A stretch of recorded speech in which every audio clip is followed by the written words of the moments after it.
పుష్ప 2 మూవీకి సంబంధించి మన తెలుగు స్టేట్స్ లో ఇంకా సరిగ్గా బుకింగ్స్ ఓపెన్ అవ్వలేదు. ఒక్క నైజాంలోనే ఓపెన్ అయ్యాయి. కానీ అప్పుడే హిందీలో బుకింగ్స్ ఓపెన్ అవ్వడం వల్ల అక్కడ రికార్డులు వర్షం అయితే కురుస్తుంది భయ్య.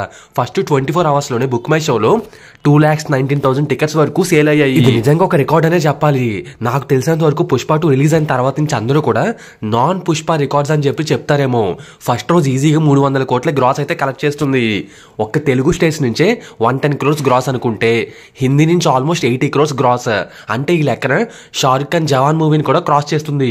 ఇప్పటివరకు డే 1 గ్రాస్ లో నెంబర్ 1 షారుఖ్ ఖాన్ మూవీ, దాన్ని క్రాస్ చేస్తుంది ఈజీగా పుష్ప, అందులో డౌటే లేదు.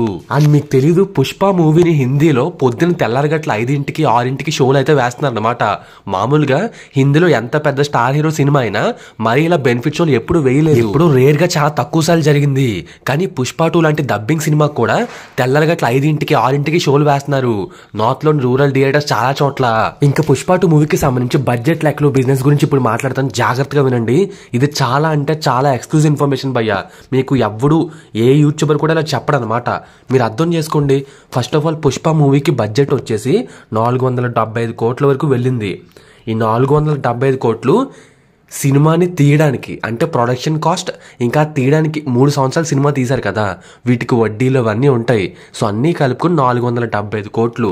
ఇంకా ఇది మాత్రమే కాకుండా సినిమా మొత్తం రెడీ అయిన తర్వాత బిజినెస్ చేస్తారు కదా, అంటే non theatrical rights, theatrical rights, సినిమాని అన్ని చోట్ల అమ్మడం, ఇలా మొత్తం అన్ని విధాలుగా 1000 కోట్ల వరకు బిజినెస్ చేసింది. ఇందులో ముందుగా అల్లు అర్జున్కి 27% వాటా అనుకున్నారు. సినిమా ఎంత బిజినెస్ చేస్తే అంత. ఆయన రెమ్యునరేషన్ తీసుకోలేదు సినిమాకి, జస్ట్ వాటా మాత్రం తీసుకుంటున్నారు. 1000 కోట్లు చేయడంతో 27% వాటా అనేది కొంచెం తగ్గి 24% వాటా అయింది. అంటే అల్లు అర్జున్ రెమ్యునరేషన్ ఈ ఒక్క సినిమాకి గాను 240 కోట్లు. ఇది నిజంగా పెద్ద రికార్డే. ఇప్పటి వరకు ఏ ఇండియన్ హీరో కూడా ఒక్క సినిమాకి ఇంత రెమ్యునరేషన్ తీసుకోలేదు. ప్రభాస్ కూడా ఇంత రెమ్యునరేషన్ అయితే దొరకలేదు. సీక్వెల్ కున్న హైప్ వల్ల, ఆ హడావిడి వల్ల అల్లు అర్జున్కి ఇంత రెమ్యునరేషన్ వచ్చిందని చెప్పొచ్చు. ఇంకా దీని తర్వాత సుకుమార్ రైటింగ్స్, ఇప్పుడు పుష్ప వాళ్ళు సినిమా తీసిన దాంట్లో సుకుమార్ రైటింగ్స్ బ్యానర్ కూడా యాడ్ అయ్యి ఉంది సుకుమార్ గారి వల్ల. ఇంకా సుకుమార్ రైటింగ్ సంస్థకి 140 crores అయితే వెళ్తాయి. సింపుల్ గా అర్థమయ్యేలా చెప్తాను వినండి భయ్య. సినిమాకి మొత్తం అన్ని కలుపుకుని, వడ్డీలతో కలుపుకుని, ప్రొడక్షన్ అన్ని కలుపుకుని 475 crores ఖర్చు అయింది. ఇంకా హీరో రెమ్యునరేషన్ కాకుండా డైరెక్టర్కి స్టార్టింగ్ రెమ్యునరేషన్ కలుపుకుని మొత్తం టోటల్ బిజినెస్ మీద 27% వాటా అనేది అనుకున్నారు.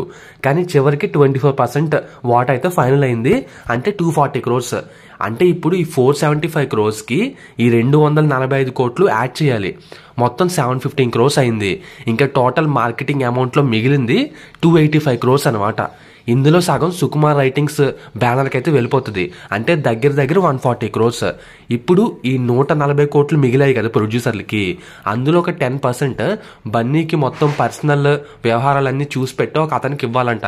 అతను ఈ మార్కెటింగ్, అతను కూడా హ్యాండ్ ఉందని చెప్పేసి బయట టాక్. సో బన్నీకి బాగా క్లోజ్ అతనికి 10% ఇచ్చేస్తే ఇంకా ప్రొడ్యూసర్లకి మిగిలేదు 125 crores. ఇంత పెద్ద సినిమాని రెడీ చేసి 3 సంవత్సరాలు కష్టపడి డబ్బులు తెచ్చి ప్రొడ్యూస్ చేసి ఇంత చేస్తే ప్రొడ్యూసర్లకి 125 కోట్లు లాభం అనమాట, మొత్తం అన్నీ కలుపుకుని. కానీ ఇక్కడ మళ్ళీ ట్విస్ట్ ఏంటంటే సినిమాని ఓన్ రిలీజ్ చేసుకుంటున్నారు ప్రొడ్యూసర్లు. ఇది నిజంగా మంచి ఐడియానే, కాకపోతే చాలా రిస్క్ అనమాట. దాదాపు సినిమా రిలీజ్ అవుతున్న 3/4 ప్లేసెస్లో ఓన్గానే రిలీజ్ అవుతుంది. ఏపీ ఒక్కటే అమ్మారు, నైజాం అలాగే ఓవర్సీస్ ఇంకా మిగిలిన లాంగ్వేజెస్ అన్ని చోట్ల కూడా ఓన్ రిలీజే. ఇప్పుడు సినిమా హిట్ అయ్యి బ్లాక్ బస్టర్ అయిందనుకో, ఓవర్ఫ్లోస్ తెగ వచ్చాయనుకో, నిర్మాతలకి ఆల్మోస్ట్ 500 కోట్ల నుంచి 600 కోట్లు రావచ్చు. కనుక వర్షం కురుస్తుంది. లేదు సినిమా ఫ్లాప్ కానీ యావరేజ్ కానీ అయిందనుకో, ప్రొడ్యూసర్లు మళ్ళీ వాళ్ళకి మిగిలిన ఆ 125 కోట్ల నుంచి కొంచెం వెనక్కిచ్చి అందరినీ కొంచెం కూల్ చేయాలి. ఎలాగో వీళ్ళు కంటిన్యూస్గా సినిమాలు తీస్తున్నారు కాబట్టి నెక్స్ట్ వచ్చే సినిమాలో ఎంతో కొంత కవర్ చేస్తామని ముందుగా మాట్లాడుకుంటారు అనుకోండి. బట్ మీకు అర్థమైంది కదా, అల్లు అర్జున్ రెమ్యునరేషన్ 240 కోట్లు భయ్య. సుకుమార్ గారికి ఒక్క సినిమా వల్ల ఆల్మోస్ట్ 70 నుంచి 80 కోట్ల వరకు మిగులుతుంది. ఆయన ప్రొడక్షన్ సంస్థ కూడా ఉంది, వాళ్ళు కూడా పెట్టుబడి పెట్టారు. ఈ వ్యవహారాలన్నీ సుకుమార్ వైఫ్ చూసుకుంటారనమాట. ఇవన్నీ మీకు బయట ఎవరు చెప్పరు, బయటికి రావు కూడా. మనకి కొన్ని విషయాలు తెలుస్తూ ఉంటాయి. ఎలా తెలుసురని కానీ అడగద్దు. సో కొంచెం తెలుసుకోండి, జస్ట్ ఎక్స్క్లూజివ్ ఇన్ఫర్మేషన్ ఇది.